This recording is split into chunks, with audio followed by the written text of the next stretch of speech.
हरे कृष्ण। तो सभी भक्तों का अंतरराष्ट्रीय कृष्ण भावनामृत संघ इस्कॉन की तरफ से प्रति गुरुवार इस कार्यक्रम में हार्दिक स्वागत है। जैसा कि हम यहाँ पर हर गुरुवार को कृष्ण कथा का श्रवण करते हैं, भगवान के गुण नाम रूप लीला आदि को सुनते हैं और अपना मनुष्य देह मनुष्य जन्म सार्थक करते हैं। तो आज हम ये श्लोक भगवद गीता के दूसरे अध्याय का 40वां श्लोक है। नेहाभिक्रमनाशो अस्ति प्रत्यवायो न विद्यते सुअल्पमपि धर्मस्य त्रायते महतो भयात्। इस श्लोक में भगवान ने 4 बातें बताई हैं अर्जुन को। कौन सी 4 बातें बताई हैं? पहली बात है नेहा अभिक्रमनाशो अस्ति। नेहा इस मार्ग पर, कर्म इस क्रम पर, नेहा अभिक्रमनाशो अस्ति इस मार्ग पर चलने वाले की थोड़ी सी भी प्रगति, थोड़ा सा भी कर्म जो होता है उसका कभी नाश नहीं होता। कौन सा क्रम, कौन सा मार्ग? भक्ति का मार्ग। थोड़ी सी भी अगर कोई भक्ति कर लेता है तो उसका कभी भी नाश नहीं होता। ये पहली बात भगवान बता रहे हैं। दूसरी बात क्या बता रहे हैं? प्रत्यवायो न विद्यते, इसका कभी विपरीत परिणाम नहीं होता, यानी इसका कभी भी रिएक्शन नहीं होता। स्वल्पमपि धर्मस्य, थोड़ी सी भी भक्ति, थोड़ी सी भी अगर की जाए, लौ मात्र साधु संग, ये भी थोड़ी सी भक्ति है। लौ मात्र 1 मिनट का 14 सेकंड, 14 सेकंड, 1 सेकंड का 14वां भाग, सॉरी 1 सेकंड का 14वां भाग, इसको लौ मात्र साधु संग कहते हैं। थोड़ी सी भक्ति वो भी, और चौथा महान भय से रक्षा करती है। यानी स्टार्ट हो गई भक्ति और 1 सेकंड का 14वां भाग, थोड़ी, इतनी थोड़ी भक्ति भी अगर हमने शुरू कर दी तो हमें चौथी बात बता रहे हैं, महान भय से हमारी रक्षा करती है। हमारा महान भय कौन सा है? सबसे बड़ा महान भय है जन्म, मृत्यु, जरा, व्याधि। इससे बड़ा महान भय इस संसार में हो ही नहीं सकता। तो 4 बातें भगवान श्री कृष्ण अर्जुन को बता रहे हैं। सबसे पहली बात, नेहा अभिक्रमनाशो, थोड़ी सी भक्ति, इस क्रम का शुरुआत, इस भक्ति की शुरुआत अगर कोई करता है, जैसे एक भक्ति के लिए मैंने एक पेन उठाया और पेन एक भक्त को दिया, भक्ति के लिए वो कुछ लिख रहा है, सिर्फ इतनी भक्ति। अगर मैंने पेन उठा के किसी भक्त को दिया और कृष्ण के लिए कुछ लिख रहा है तो समझो भक्ति की स्टार्टिंग हो गई, भक्ति शुरू हो गई। इतनी भक्ति भी, थोड़ी सी भक्ति भी करता है तो उसका नाश नहीं होता। शुरू हो गई भक्ति, उसका आरंभ हो गया। और प्रभुपाद जी इस श्लोक में बताते हैं कि जैसे कोई व्यक्ति इस जन्म में 1%, 1% भक्ति करता है, तो अगर वो आगे भक्ति नहीं कर पाया, समझो उसके कोई कारण से वो संसार में फिर से चला गया और भक्ति बंद कर दी, तो परिणाम पूरा नहीं हुआ। 100% चाहिए भगवान को प्राप्त करने के लिए, अभी तो उसने 1% ही की और छोड़ करके चला गया। तो ये भक्ति जो 1% उसने इस जन्म में की थी, उसका कभी नाश नहीं होता। तो क्या होता है? अब आप पूछोगे वो 1% कहां जाती है? तो दूसरा जन्म भगवान उसको शून्यताम श्रीमताम के है, छठे अध्याय का 41वां श्लोक है। भगवान उसमें फिर से बता रहे हैं कि उसने जो भक्ति शुरू की है ना, उसको मैं फिर से अवसर प्रदान करता हूं।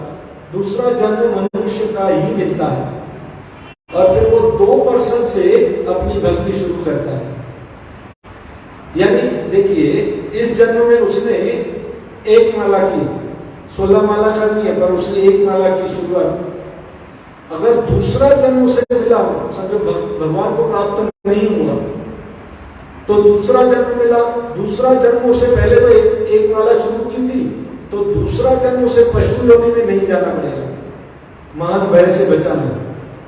दूसरा जन्म उसे पशु योनि में जाना नहीं पड़ेगा, नरक में नहीं जाना पड़ेगा, कर्म के बंधनों को भोगना नहीं पड़ेगा। दूसरा जन्म उसे ऐसे श्रीमताम श्रीमताम गे, किसी धनी परिवार में, किसी विद्वान पंडित के वहां फिर से उसका जन्म होता, मनुष्य जन्म। और फिर वो एक माला नहीं, अब 2 माला से शुरू हो गया। बचपन से ही 2 माला करेगा। हम कभी कभी बच्चों को देखते हैं, छोटे छोटे बच्चे होते हैं ना, 2 माला करते हैं, कोई 4 माला करता है। कभी कभी हम बड़े लोग भी देखते हैं तो 2 माला 4 माला नहीं कर पाते, और छोटे छोटे बच्चे 4 माला 8 माला करते हैं। या भगवत गीता के भागवत के श्लोक बोलते हैं। आपने वो छोटा भागवत देखा होगा, मोबाइल पे आ रहा है, ब्रज का लड़का है, वो अभी से भागवत के श्लोक बोल रहा है और हमें समझा रहा है कि आप भगवत गीता पढ़ो, क्योंकि वो उसने पहले के जन्म में भक्ति कर ली है। ये एक बार ध्रुव महाराज, जब ध्रुव महाराज 6 महीने में भक्ति कर ली और 6 महीने में उसको भगवान प्राप्त हो गए, ठीक है। तो ध्रुव महाराज और भगवान साथ में बैठे थे और ध्रुव महाराज भगवान के साथ वो बोटिंग करते हैं ना, नाव चलाते हैं पानी में, तो नाव चला रहे थे कृष्ण और ध्रुव महाराज। ध्रुव महाराज ने पूछा, प्रभु इतने बड़े बड़े योगी हजारों हजारों सालों तक तपस्या करते हैं, भक्ति करते हैं, कभी कभी उनको भी आप इतना जल्दी दर्शन नहीं देते। मैंने सिर्फ 6 महीने भक्ति की, मुझे 6 महीने में आपने दर्शन दे दिया, मेरा जन्म सफल हो गया, ये कैसे संभव है? तो कृष्ण उस नाव में ही बैठे हैं, ध्रुव महाराज को बता रहे हैं कि ध्रुव वो पर्वत देख रहा है, वो सामने पहाड़। ध्रुव ने कहा हाँ देख रहा है। बोले ये जो पहाड़ है ना, ये सारा पहाड़ अस्थियों से, हड्डियों से बना है। ध्रुव महाराज ने कहा हड्डियों से? बोले हाँ। बोले किसकी हड्डियां हैं ये? तो कृष्ण ने कहा ये सब तुम्हारी हड्डियां हैं।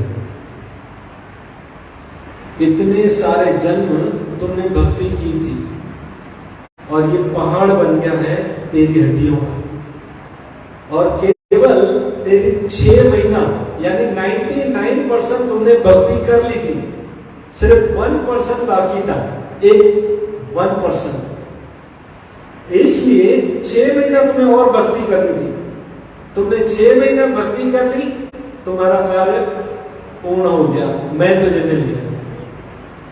देखिए ये शुरुआत भक्ति की। अब देखिए हमें यह समझना है कि एक तरफ भौतिक कार्य, इस संसार के कार्य, समझ गए, अपना घर, परिवार, बीवी, बच्चे, समाज, संसार, एक तरफ वो कार्य है, इसको भौतिक कार्य कहते हैं, और एक तरफ आध्यात्मिक कार्य, कृष्ण भावना भावित कर्म, भगवान के लिए भक्ति। दोनों का आरंभ और दोनों का नाश, भक्ति का तो नाश होता ही नहीं है, दोनों का परिणाम अगर हम समझें तो जो भौतिक कार्य अगर करता है कोई व्यक्ति, तो उसका परिणाम होता है इस समाज में, इस संसार में जब तक वो जीवित है तब तक उसका भौतिक कार्य जो है, और उसमें भी उसने जब तक वो कार्य पूरा नहीं किया है उसका परिणाम 100% फल उसको नहीं मिलता। और एक तरफ कृष्ण की भक्ति है, उसने थोड़ी सी भी की है तो उसके मार्क्स जो मिलते हैं, यानी इस जन्म में उसने 10% भक्ति की तो उसके वो मार्क्स हमेशा रहते हैं, खत्म नहीं। और भौतिक कार्य में वो मार्क्स जो होते हैं, जब तक उसका पूरी भौतिक कार्य को पूर्ण नहीं किया जाता उसका फल नहीं मिलता। जैसे कोई बच्चा स्कूल पढ़ने जाता है, स्कूल पढ़ेगा, रोज स्कूल जाएगा, 10वीं 11वीं 12वीं, फिर कॉलेज करेगा, फिर कुछ डिग्रियां लेने के लिए डॉक्टरी पढ़ाई करेगा या इंजीनियर की पढ़ाई करेगा, और इंजीनियरिंग की या डॉक्टर की पढ़ाई करके फिर डॉक्टर बनेगा। ठीक है, तो कितने साल लगेगा? 20 साल। 20 साल तक अगर वो डॉक्टर के लिए पढ़ाई नहीं करेगा और रास्ते में आधी पढ़ाई छोड़ दी उसने और चला गया, तो क्या वो डॉक्टर बनेगा? नहीं बनेगा ना। चलो 20 साल मानो कि उसने पढ़ाई कर ली और डॉक्टर बन भी गया, और उसके बाद 10 साल वो जीवित रहा डॉक्टर बन करके, और डॉक्टर बनकर के 10 साल जीवित रहा, फिर उसकी मृत्यु हो गई। दूसरा जन्म, चलो गारंटी नहीं है मनुष्य का ही मिलेगा, पहले तो ये बात है, पर चलो एक सामान्य अच्छे कर्म किए हैं, उसको मनुष्य जन्म मिल भी गया, तो क्या वो बचपन से डॉक्टर बनेगा? मां के गर्भ से निकला है और कोई बोलेगा मैं डॉक्टर हूं, लाओ किसका ऑपरेशन करना है, ऐसा बोल सकता है? उसको पहले से ABCD पढ़नी पड़ेगी। सब भूल गया, ABCD पढ़ेगा, पढ़ाई करेगा, फिर 10वीं में आएगा, फिर 12वीं में आएगा, फिर कॉलेज करेगा, फिर इंजीनियरिंग डॉक्टरी कोर्स करेगा, तब डॉक्टर बनेगा। यानी उसकी पहले के जन्म की सारी पढ़ाई व्यर्थ गई। ठीक है, समझ रहे हैं ना? पहले का किया कराया सब पानी में।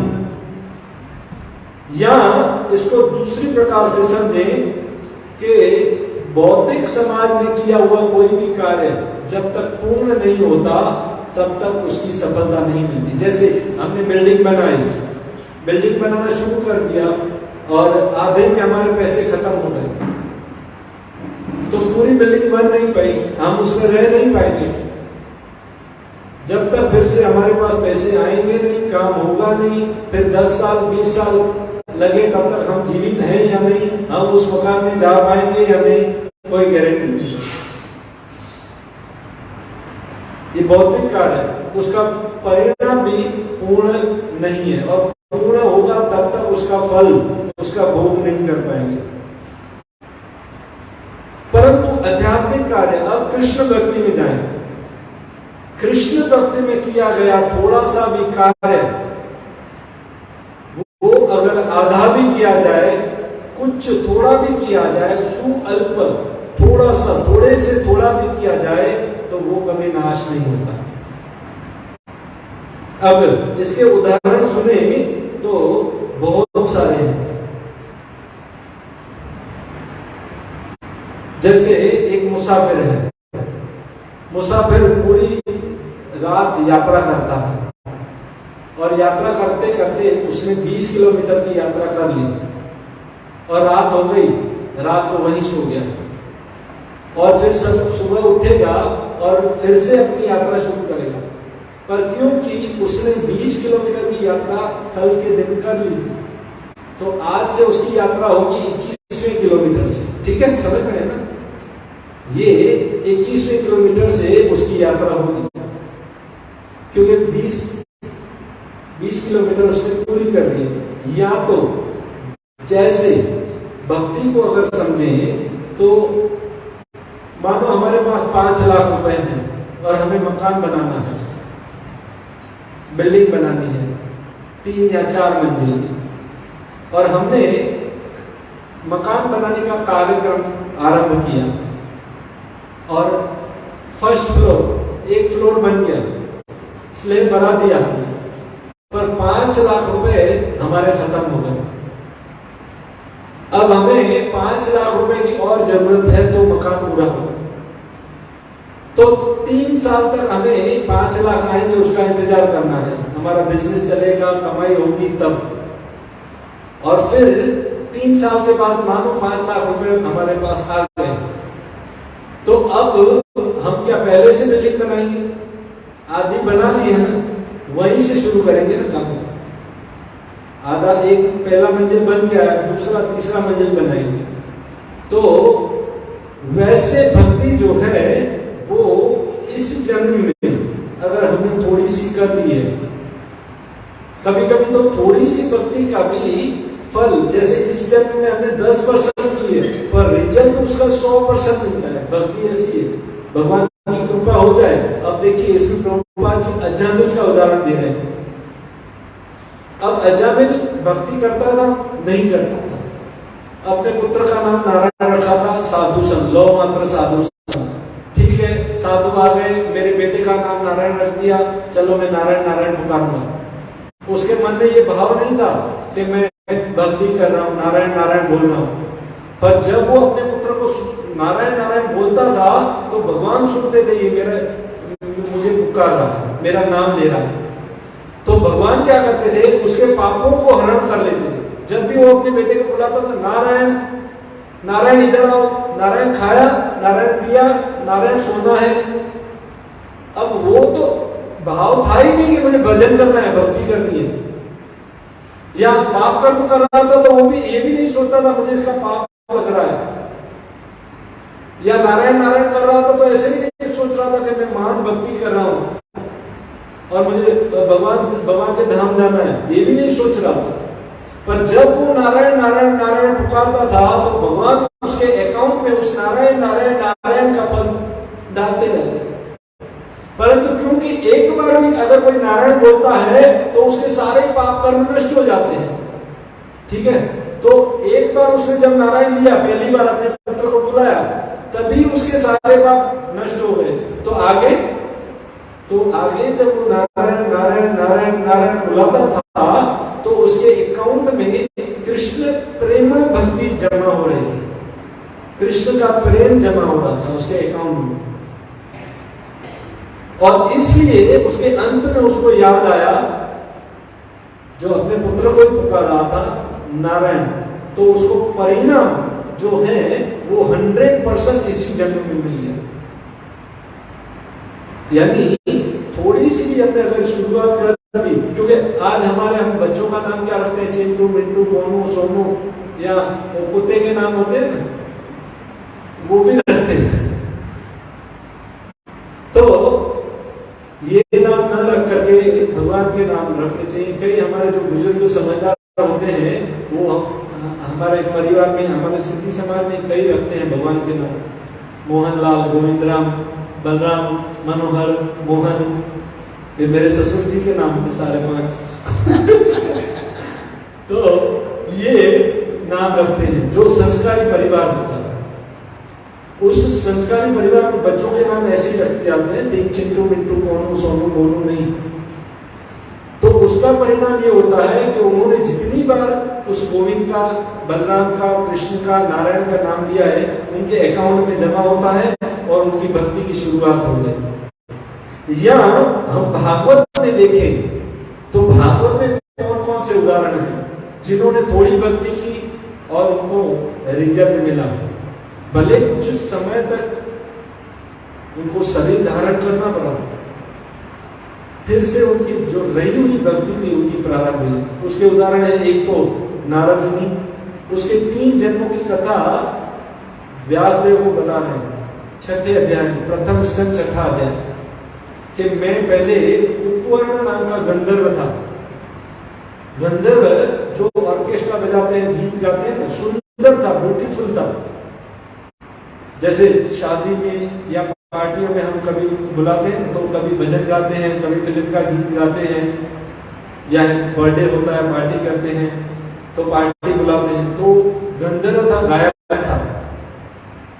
और ब्रह्मा जी प्रजापति थे, तो उन्होंने वहां अपनी सभा में उस गंधर्व को बुलाया था। तो गंधर्व होकर नारद मुनि भगवान का गायन न करके कुछ अन्य गायन कर रहे थे या इधर उधर देख रहे थे। जो स्त्रियां साथ में उनको देख रहे थे, ऐसे ब्रह्मा जी को क्रोध आ गया। ब्रह्मा जी ने कहा, मैं तुम्हें शाप देता हूं, तुम शूद्र बनोगे। और दूसरा जन्म उसका हुआ दासी पुत्र के रूप में। अब दासी पुत्र के रूप में उसका जन्म हुआ तो उसकी माँ कहीं बर्तन धोने जाती थी, सफाई करने जाती थी और ऐसे रोजी रोटी उनकी चलती थी। और अचानक चतुर्मास आया। चतुर्मास में कुछ साधु आए थे किसी जगह पर और उसकी माँ उनकी सेवा करती थी और उनका जो उच्छिष्ट था बचा हुआ वो नारद मुनि जो छोटे दासी पुत्र थे, शूद्र थे, वो खाते थे, भक्तों का संग करते थे अनजाने में। और उन भक्तों ने उसको आशीर्वाद दिया, कृपा हुई। तो क्या हुआ, उसकी माँ को एक दिन सर्प ने डंक मारा, उसकी माँ मर गई। साधु तो चले गए। अब ये शूद्र जो दासी पुत्र था वो भटकते भटकते कहीं जंगलों में घूमता रहा और एक जगह बैठ करके भगवान का ध्यान करने, भगवान का ध्यान किया तो भगवान ने उसको 1 मिनट के लिए दर्शन दिया, पर आंख खुली फिर से गायब हो गए। और फिर वो दासी पुत्र जो था भगवान को ढूंढने लगा, कहाँ गए वो कृष्ण, वो भगवान मैंने देखे थे, वो कहाँ है, इधर उधर ढूंढने लगा। तो आकाशवाणी भगवान ने उसे कहा, इस जन्म में तुम्हें मेरा दर्शन होना असंभव है, क्योंकि तुम्हारा हृदय अभी पूर्ण शुद्ध नहीं हुआ है, तुम्हारी भक्ति अभी बाकी है। इस जन्म के बाद जब दूसरा जन्म होगा तो तुम्हें मेरा दर्शन अवश्य होगा।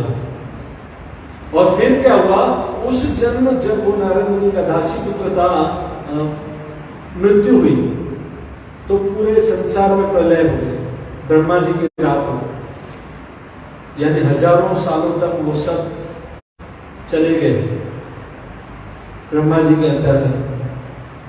तो बड़ी प्रलय होती है तो विष्णु के अंतःकरण में चले जाते हैं, यानी रात को दुकान बंद हो गई। और सुबह फिर से जब ब्रह्मा जी की सृष्टि हुई तो वो दासी पुत्र जो था वो नारद के रूप में प्रकट हुआ, उसकी भक्ति स्टार्ट। बोली अब कई हजार साल पहले उसने की थी, दासी पुत्र था, साधु संग किया था, और फिर ब्रह्मा की सृष्टि पहले हुआ, फिर सुबह हुई, फिर सृष्टि की उत्पत्ति हुई और उसके बाद वो नारद। ये पहला उदाहरण भागवत का। दूसरा उदाहरण आता है चित्रकेतु राजा का नाम सुना है ना। वो चित्रकेतु राजा जो उसकी संतान हुई थी, करोड़ पत्नियां थी। कृष्ण को 16,108 थी, उसको 1 करोड़ थी। अब किसी से बच्चा नहीं हो रहा था, एक रानी से बच्चा हुआ तो दूसरी रानियों ने ईर्ष्यावश उसको जहर देकर के मार डाला। पुत्र मोह में वो पागल था, रो रहा था। नारद मुनि आए और पर्वत मुनि आए और उनको समझाया, भक्ति दी। और उसके बाद वो चित्रकेतु भक्ति करने लगा, भक्ति संकर्षण की करने लगा, विष्णु की उपासना। उसको संकर्षण द्वारा एक विमान भी मिला, कहीं भी आ जा सकता था, शिवलोक में, ऊंचे लोकों में, नीचे लोकों में भक्ति कर रहा था। एक बार अचानक शिव जी के पास पहुंचा। शिव जी पार्वती को गोद में लेकर के कथा सुना रहे थे और ये देख करके उसमें शिव जी का दोस्ती थी, शिव जी के साथ मित्रता, और मित्रता में उसने उसका उपवास किया। पार्वती को बैठ के गोद में कथा सुना रहे हो, ये क्या है? एक तरफ तो बोल रहे हो ओम नमो भगवते वासुदेवाय और फिर स्त्री को साथ में लेकर के। अब शिव जी तो कुछ बोले नहीं, भोलेनाथ है और समझ गए मित्र है, हंसी मजाक में बोल रहा है, पर पार्वती ने उसको शाप दे दिया कि तुम ऐसी असुरों जैसी बातें कर रहे हो, तुम अगले जन्म में असुर बनोगे। था भक्त, शुद्ध भक्ति चल रही थी, एक तरफ से देखे तो उसका पतन हो गया और वृत्तासुर नाम का असुर बना। परंतु दूसरी तरफ से अगर देखें, आध्यात्मिक दृष्टि से देखें तो जितनी भक्ति वो चित्रकेतु के रूप में जन्म में उस शरीर से कर रहा था, उससे करोड़ों गुना भक्ति वृत्तासुर के रूप में, असुर के योनि में, असुर के शरीर में कर रहा था। इंद्र के साथ लड़ाई में भी, और इंद्र से फाइट करते करते श्लोक बोल रहा था भागवत में, अरे इंद्र मैं मरूंगा ना, तू मरेगा तो तुझे तो स्वर्ग मिलेगा, मैं मरूंगा ना, मैं कृष्ण का स्मरण कर रहा हूं, मुझे तो डायरेक्ट भगवान का धाम मिलेगा। और मारा भी था किसने? इंद्र ने, जो कि इन लोगों ने, असुरों ने यज्ञ भी किया था। उस यज्ञ में इंद्र को मारने वाला ऐसे मंत्र बोलना था भौतिक कार्य में, परंतु मंत्र में कुछ गड़बड़ी हो गई। इंद्र जिसको मारे वो, ऐसा मंत्र का जो अर्थ है संस्कृत में ऐसा बोला गया, तो इंद्र ने उसको मारा, ऐसे रिएक्शन हो गई मंत्र की। तो वृत्तासुर जो था उसने भगवान के धाम को प्राप्त किया। पहले जन्म में चित्रकेतु था, उसका पतन हुआ। हम भौतिक दृष्टि से देख रहे हैं तो पतन हुआ, पर आध्यात्मिक दृष्टि से देखें तो भक्ति में और प्रगति हुई। ये पहला। अब दूसरा कौन था? गजेंद्र मोक्ष की कथा आपने सुनी है। गजेंद्र मोक्ष पहले के जन्म में इंद्रदुम्न नाम का राजा था। इंद्रदुम्न राजा का जो था वो अपना राजमहल, घर परिवार छोड़ करके पर्वतों पर, पहाड़ों पर चला गया और भक्ति करने लगा। वहां पर से दुर्वासा मुनि गुजर रहे थे। वो बेचारा अपनी आंख बंद थी, ध्यान में बैठा था, पर दुर्वासा मुनि को ऐसा लगा इसने मुझे देख करके प्रणाम नहीं किया, और हाथी की तरह तू बैठा है ना, तेरे को शाप देता हूं, तू हाथी बन, गजेंद्र बन। अब उसकी भक्ति वहां छूट गई। देखिए आया था सब कुछ छोड़ करके भक्ति करने, और उसको शाप मिल गया, आधी भक्ति हुई। दूसरे जन्म में उसका हुआ जन्म गजेंद्र का, और मगर ने उसका पैर पकड़ लिया था। फाइट हुई है 1000 साल तक। फिर उसको, क्योंकि इंद्रदुम्न राजा भक्त थे, वो उस योनि में भी, कौन सी? गजेंद्र की योनि में भी उसको भगवत भक्ति याद थी, और वो फूल उठा करके पत्रम पुष्पम फलम तोयम भगवान से प्रार्थना कर रहा था कि मुझे मेरा उद्धार करो। और भगवान हरि के रूप में गरुड़ पर आए और उसका उद्धार किया, उसको अपने धाम ले गए। यानी आधी भक्ति की हुई थी। हरे कृष्ण। गजेंद्र के रूप में भी उसे याद थी। अब कोई बोलेगा अरे पशु की योनि मिलती है फिर क्या भक्ति होती है क्या, याद होती है क्या? हाँ होती है। इसका दूसरा उदाहरण भागवत में ही भरत राजा। भरत राजा अपना राज परिवार संसार छोड़ करके वन में जंगल में भक्ति करने आ गए, क्योंकि हिरण के बच्चे में उसकी आसक्ति हो गई। उसका दूसरा जन्म मरते समय उसकी आसक्ति हिरण में थी, इसलिए यम्यम स्मरण भावम त्यजन्ते कलेवरम। शरीर छोड़ते समय जो जो हमारा स्मरण होता है वैसा शरीर हमें मिलता है, तो उसको मिल गया हिरण का जन्म। अब हिरण के जन्म में भी भरत राजा को भक्ति याद थी। अरे ये क्या हो गया, मैं आया था यहाँ भजन करने, भक्ति करने, और मुझे हिरण का शरीर मिल गया। उसने हिरण की योनि में, वहां पर गंडकी नदी थी, आज भी नेपाल में है, उसमें कूद करके शरीर छोड़ा। और तीसरा जन्म मिला उसको किसका? जन्म। और फिर उसने भक्ति पूरी की और फिर वो गए भगवत धाम। नारद के 3 जन्म, चित्रकेतु वृत्तासुर 2 जन्म, अब ये कौन सा? गजेंद्र का 2 जन्म, और उसके बाद भरत।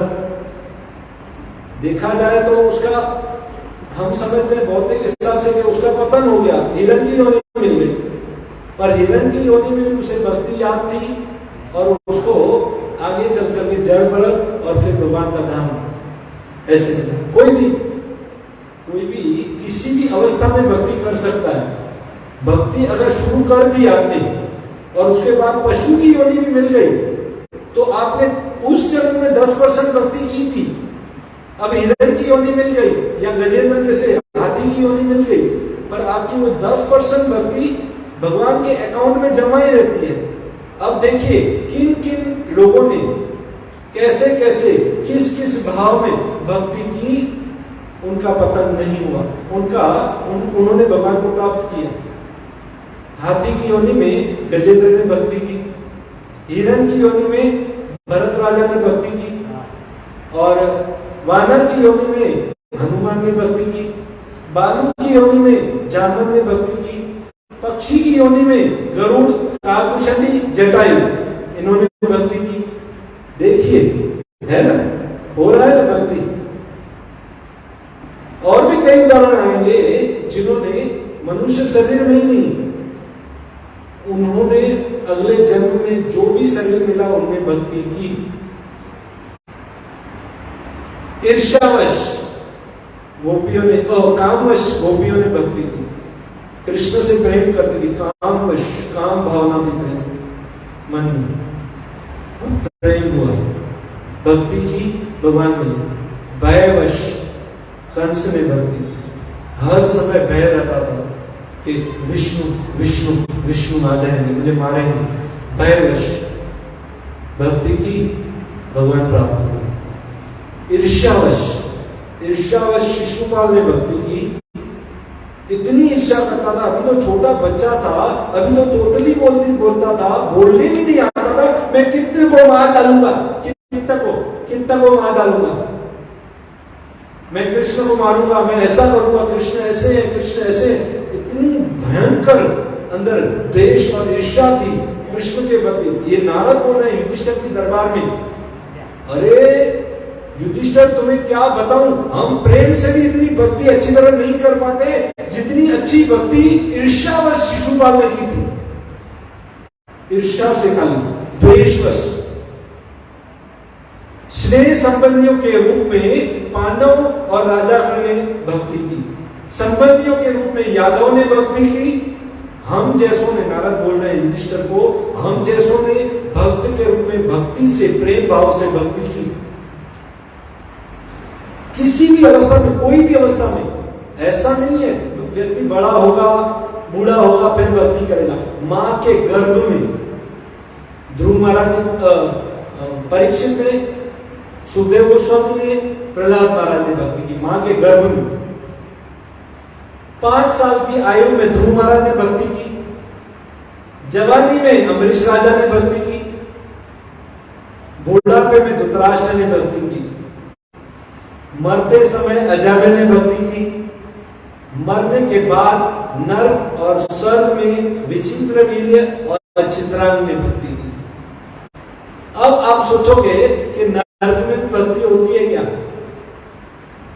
स्वर्ग में तो ठीक है, समझा। तो बात उस समय की है, भगवान श्री रामचंद्र के ससुर जी महाराज जनक इस संसार से जब जा रहे थे भगवान के धाम, तो विष्णु के पार्षद उसे जब लेने आए थे, तो उनका विमान जब उड़ रहा था तो बीच में नरक आ गया, और नरक में जो सारे जीव यातनाएं भोग रहे थे, चिल्लाने की आवाजें आ रही थी। पीड़ाएं दी जाती है नरक में, गर्म तेल में डाला जाता है, अग्नि में डाला जाता है, कई तरह की पीड़ाएं होती है नरक में। उस जीवात्मा को दुख दिए जाते हैं, चिल्लाते हैं, बचाओ हमें यहां से निकालो, मैं कोई पाप नहीं करूंगा। उस समय महाराज दशरथ वहां से जा रहे थे, उसका विमान, तो महाराज दशरथ को जो स्पर्श करके हवा चल रही थी ना, वो हवा सीधी नरक में जा रही थी, और उस हवा से वो जो नरक में सारे जीव थे उनको शांति मिल रही थी, सुकून मिल रहा था। अरे कौन आया, यहां से कौन जा रहा है, हमें शांति और सुख आनंद मिल रहा है। और वहां से चिल्लाने की आवाज सुनकर जनक महाराज बोल रहे थे कि ये क्या है, यहाँ विष्णु दूतों ने बताया यहाँ नरक है, भगवान की एक जेल है, पापियों को दुख दिया जाता है, यहाँ नरक भुगत रहे हैं। जनक महाराज ने कहा मेरा विमान रोको, मुझे अभी नरक में लेकर चलो। ये भक्त होता है, पर दुखे दुखी। अब नरक में जाकर यमराज से मिटेगी, और नरक में जितने भी नरक में जीव थे, दुख पीड़ाएं भोग रहे थे, उनको बुलाया, बिठाया, और वहां पर भागवत कथा शुरू की। ओ मंगल भवन अमंगल हारी, प्रभु सुदशरथ अचर बिहारी, राम सिया राम जय जय राम। वहां पर राम कथा शुरू कर, और नरक में जितने भी जीव थे, बस कथा सुन करके नरक खाली, मुक्त हो गए। नरक में भी भक्ति हो सकती है। ऐसा नहीं है कोई बहुत बड़ा ब्राह्मण पंडित हो जाए ना, वो ही भक्ति कर सकता है। तो विदुर की क्या जाति थी? ऐसा नहीं है कोई बहुत बड़ा पढ़ा लिखा हो, साइंस कॉलेज, डॉक्टरी, इंजीनियरिंग की हो, वो ही भक्ति कर सकता है। तो गजेंद्र के पास कौन सी विद्या थी? ऐसा कोई नहीं कि कोई बड़ा बड़ा पहलवान हो, खली हो, वो ही भक्ति कर सकता है। तो हमारे उग्रसेन के पास कौन सा बल था? ऐसा नहीं है कोई बहुत सुंदर हो, रोज ब्यूटी पार्लर जाता हो, नए नए बहुत अच्छे वस्त्र पहनता हो, मेकअप करता हो, वो ही भक्ति कर सकता है। तो कुब्जा के पास कौन सा रूप था? ऐसा नहीं है जो माला माल हो, जिसके पास खजाना हो, जो करोड़पति हो, मर्सिडीज में घूमता हो, वो ही भक्ति कर सकता है। तो ब्राह्मण सुदामा के पास कौन सा बैंक बैलेंस था? कोई बैंक बैलेंस? कौन सी मर्सिडीज थी? ऐसा नहीं है कि कोई व्यक्ति बार बार स्नान करता है तो उसकी भक्ति हो जाती है। तो मछली का जन्म तो पानी में ही होता है ना। ऐसा नहीं है कोई घर परिवार संसार छोड़ करके जंगल में चला जाए, वन में चला जाए तो ही भक्ति होगी। तो बंदर और शेर का जन्म तो जंगल में ही होता है ना। भक्ति केवल प्रेम से, भाव से, किसी भी अवस्था में, कहीं भी, घर परिवार संसार में रहकर भी काम करते रहो, नाम जपते रहो, हर समय कृष्ण का ध्यान धरते रहो, कि याद आएगी उनको कभी ना कभी, कृष्ण दर्शन तो देंगे कभी ना कभी। ऐसा विश्वास मन में जगाते चलो, कृष्ण गोविंद गोपाल गाते चलो, कृष्ण गोविंद गोपाल गाते चलो। भक्ति की ट्रेन में एक बार बैठ जाना है, बस मंजिल अपने आप पहुंचाएगी। जैसे आप ट्रेन में रात को सो जाते हो ना, आपको पता नहीं है, सुबह आ गई मथुरा, चलो मथुरा मथुरा, पेठा पेठा पेड़ा पेड़ा, आवाज आएगी पहुंचा देगी आपको मथुरा। बस आप भक्ति की ट्रेन में बैठ जाओ। आज से सिर्फ माला शुरू कर लो, मेरे सामने एक बार आके तो देख, तेरे सारे दुख दूर न कर दो तो कहना, एक बार मेरे सामने नाच के तो देख, किसी के सामने नाचना नहीं पड़ेगा। एक बार मेरे सामने झुके तो देख, किसी के सामने झुकना नहीं पड़ेगा। एक बार मेरे सामने रोके तो देख, किसी के सामने, इस संसार के सामने रोना नहीं पड़ेगा। सिर्फ एक शर्त, मेरी शरण में आओ, सिर्फ इतना कह दो, हे कन्हैया, हे दीन बंधु दीनानाथ, मेरी डोरी तेरे हाथ। ये राम कह रहे हैं। कोई एक बार आकर के मुझे कह दे कि हे प्रभु, हे राम, मैं तुम्हारा हूं, तुम मेरे हो, तो मैं उसको अभयम दान करने की आशीर्वाद देता हूं, उसको सारे भयों से मुक्त कर दूंगा। अब ये हुई नेहा अभिक्रम नाशो। इस मार्ग पर, यानी भक्ति के मार्ग पर अगर कोई स्टार्टिंग भी कर ले तो उसका नाश नहीं होता। उसकी दूसरी लाइन है प्रत्यवायो न विद्यते, उसका कभी रिएक्शन नहीं होता। अब देखिए रिएक्शन क्या है, इसको अगर हम समझे तो जैसे इस संसार में हम दवाई लेते हैं और दवाई लेते हैं तो अच्छी होती है, हमको जब डॉक्टर लिख के देता है सूट करती है तो हम खा लेते हैं, परंतु कभी कभी हम अपने मनमाने ढंग से दवाइयां खाते हैं और मनमाने ढंग से खाने की वजह से पता होता नहीं है उस दवा का रिएक्शन हो जाता है। कभी खुजली होती है, कभी क्या होता है, कभी कुछ होता है, पता चलता नहीं है, तो उसका विपरीत परिणाम आता है। ऐसे ही अगर कृष्ण की भक्ति न करके किसी देवी देवताओं की अगर भक्ति की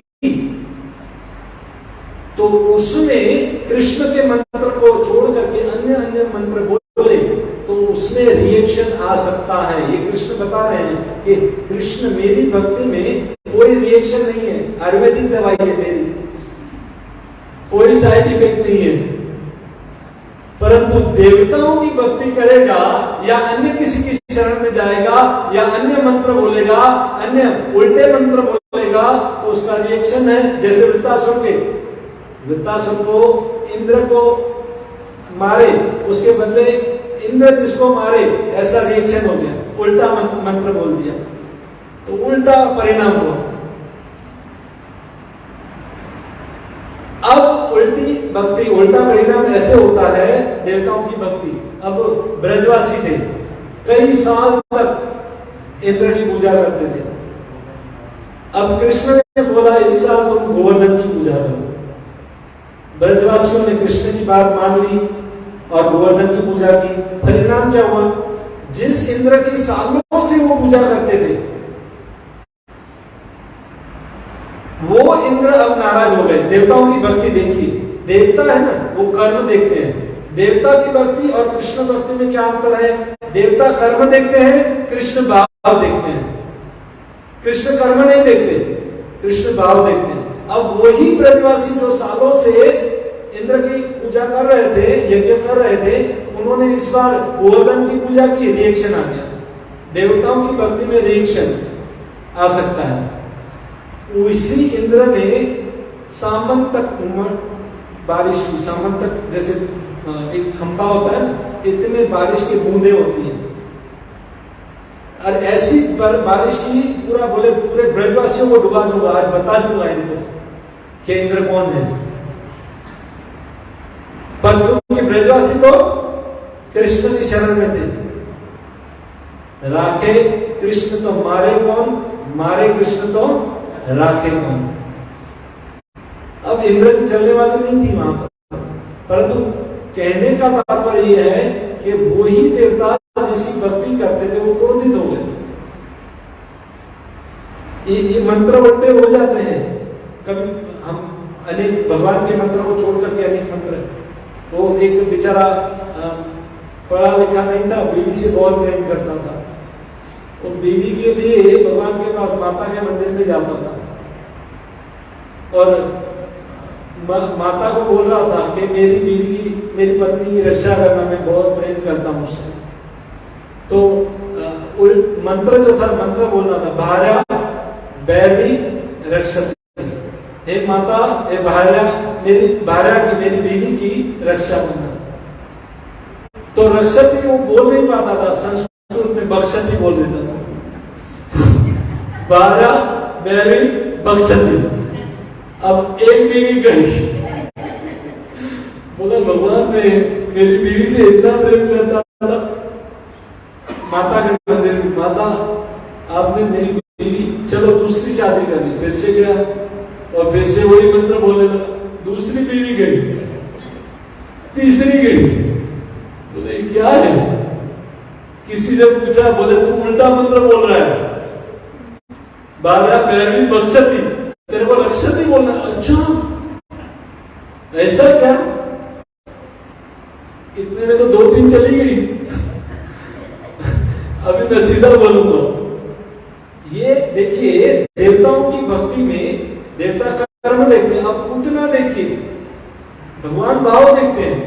पूतना वही कृष्ण को जहर देने के लिए आई, मारने के लिए, पर उसको मां की गति मिल गई।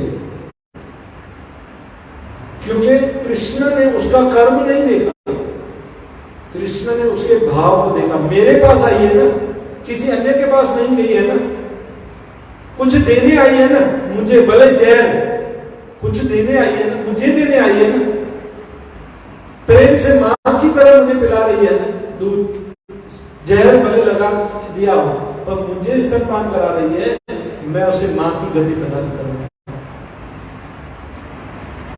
मां की गति दे दी। इतना देवताओं की भक्ति करने में और कृष्ण की भक्ति में ये अंतर है।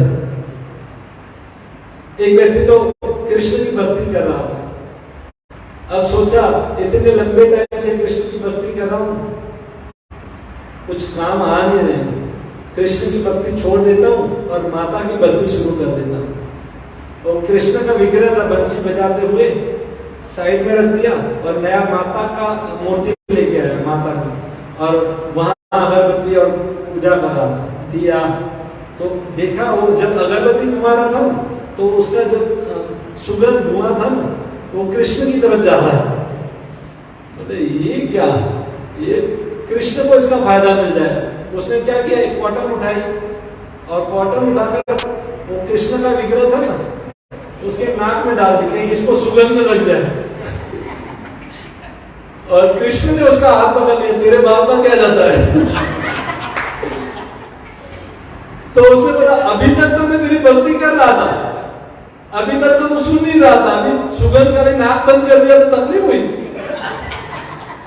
बोले अब तेरे को मन में भाव आया कि ये कृष्ण के नाक में नहीं चली जाए, अब तक तो तेरे अंदर कोई भाव नहीं था। अच्छा अब तू भाव से भक्ति कर रहा है, मैं प्रसन्न हूं। तो कृष्ण जो है वो भाव देखते हैं और देवता जो है वो कर्म देखते हैं। शिव जी पार्वती को बोल रहे थे, पार्वती एक बात बताओ। बोले हाँ। बोले वो रावण है वो मेरा भक्त है और उसने इतना उत्पात मचा दिया पृथ्वी पर, अब सारे देवता आए मुझे मीटिंग में बुलाया, बोले कुछ करना है, बोले इस रावण को मारना है। और शिव जी को बोले आप ये आइडिया दो ना। पार्वती को बोला देखो मैंने उसको रावण को वर दिया था, अब मेरे से आइडिया मांग रहे थे। तो मैंने बोला हाँ एक आइडिया है, भगवान की शरण जाना पड़ेगा और भगवान इसका समाधान निकाल सकते हैं।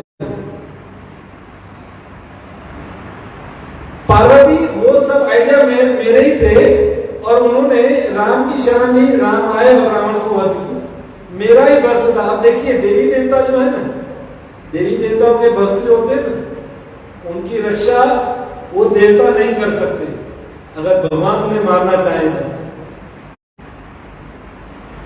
ऐसा ही दूसरा भी वो था कि भगवान का भक्त, हाँ ये जड़ भरत के को पकड़ कर लेके आए थे, ये भागवत नहीं आता है, और पशु बलि देना चाहते थे उसकी, एक दुर्गा के विग्रह के सामने। हाँ ठीक है ना, तो दुर्गा के विग्रह सामने उसकी बलि देना चाहते थे।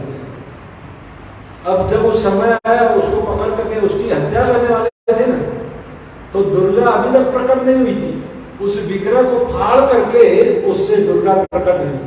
और जो दुर्गा के भक्त थे उन सबको पकड़ पकड़ के मारा दुर्गा ने।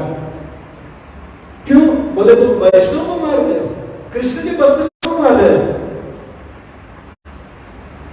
देखिए देवताओं की भक्ति और कृष्ण भक्ति में कितना अंतर है। देवता तो अपने भक्त को भी मार देते हैं। हिरण्यकशिपु ने 36,000 साल तपस्या की, 36 महीने भी राजा नहीं मिला। ये देखिए देवता और भगवान की भक्ति में अंतर। और प्रहलाद महाराज ने थोड़ी सी, अभी 5 साल के थे, थोड़ी सी भक्ति कर ली, या ध्रुव महाराज ने थोड़ी सी भक्ति कर ली तो हजारों सालों तक राज्य मिला, ध्रुव लोक मिला ध्रुव महाराज को। तो इतना फर्क है देवताओं की भक्ति में और भगवान की भक्ति में। और देवताओं से मिलने वाले जो फल होते हैं वो क्षणिक तरह सीमित, लिमिटेड, इस शरीर तक होते हैं उतना ही। पर भगवान की भक्ति एक बार वो शुरू कर दे, इस जन्म में 5%, 10%, अगले जन्म में 11% से, फिर दूसरे जन्म में उसने 20% तक भक्ति कर ली, तीसरा जन्म मिला तो और आगे 50 जन्म, 100 जन्म भी लग जाए तो इसमें कोई हानि नहीं है। भक्ति कभी समाप्त नहीं होगी, परंतु भौतिक कार्य जो कोई भी किए जाते हैं वो समाप्त होते हैं। इसलिए भक्ति का जो रिजल्ट है वो पूर्ण और 100% है। बहुत सारी इसमें कथाएं भी हैं। बलि महाराज का पूर्व जन्म, प्रहलाद महाराज का पूर्व जन्म, कौन थे, क्या थे, क्योंकि समय हो चुका है ना, हो गया ना समय। तो कहने का तात्पर्य ये है कि भक्ति की शुरुआत अगर की जाए थोड़ी सी इस जन्म में, तो इसका नाश नहीं होता। और इसके तात्पर्य में प्रभुपाद जी ने ईसाइयों का उदाहरण दिया है कि सब कुछ हम पाकर के भी अगर इस जन्म में, ईसाई बोलते हैं ना, सब कुछ अगर हमने पा भी लिया इस जन्म में, पर हमारे आत्मा के उद्धार के लिए हमने कुछ नहीं किया, तो वो सब कुछ फेल है। और आत्मा का उद्धार कृष्ण भक्ति से ही होगा। तो आप लोग बहुत भाग्यशाली हैं, कृष्ण भक्ति में जुड़ गए हैं, शुरुआत हो गई है। पर कभी भी किसी भी समय हमारी 100% भक्ति पूरी होगी। कभी कभी तो सिर्फ 10% ही कोई भक्ति करता है तो भगवान उसको 100% का रिजल्ट दे देते हैं। चलो तुम पास आ जाओ मेरे धाम में। ये भगवान के भक्तों की कृपा होती है तो ऐसा होता है। हम अपनी पढ़ाई करें, अपनी मेहनत से एग्जाम में पास हो, तो शायद कभी कभी ऐसा हो सकता है हम फेल हो जाए। लिखते हैं, जब लिखने बैठते हैं तो सोचते हैं क्या लिखूं, नहीं आता। अगर टीचर आकर के बाजू में बैठ जाए और टीचर बोले मैं लिखाती हूँ, लिख, तो रिजल्ट कैसा आएगा? मस्त आएगा। तो अगर हम मृत्यु के समय शायद भक्ति हमने नहीं की या भगवान को याद नहीं किया, भगवान के भक्त आकर के बाजू में बैठ गए और बोले बोल हरे कृष्णा, टीचर आगे बाजू में और बोल दिया बोल हरे कृष्ण, पास हो जाएगा, और बोला उसने हरे कृष्ण, एक ही झटके में वेंकट। ये भक्तों की कृपा है। इसलिए हमारे मामा गौ बिहारी प्रभु कहीं भी ऐसे कुछ होता है तो जाते हैं और उनको हरिनाम संकीर्तन देते हैं और उसका जीव का उद्धार हो जाता है। अभी हमारे बुआ के लड़के थे, उनको तकलीफ थी, कैंसर थी, तो प्रभु जी आए थे और उनको आशीर्वाद दिया, कीर्तन किया, और वहां घर से निकले और आधे घंटे में उसने शरीर छोड़ दिया भगवत धाम। ये भक्तों का संग है, भक्तों की कृपा है। भगवान बोलते हैं मेरी भक्ति से मैं इतना प्रसन्न नहीं होता हूं जितना मेरे भक्तों की भक्ति कोई करता है, उनकी सेवा करता है, तो मैं प्रसन्न होता हूं। समय हो गया है, बहुत बहुत धन्यवाद। हरे कृष्ण। श्रील प्रभुपाद की ग्रंथराज श्रीमद् भगवद गीता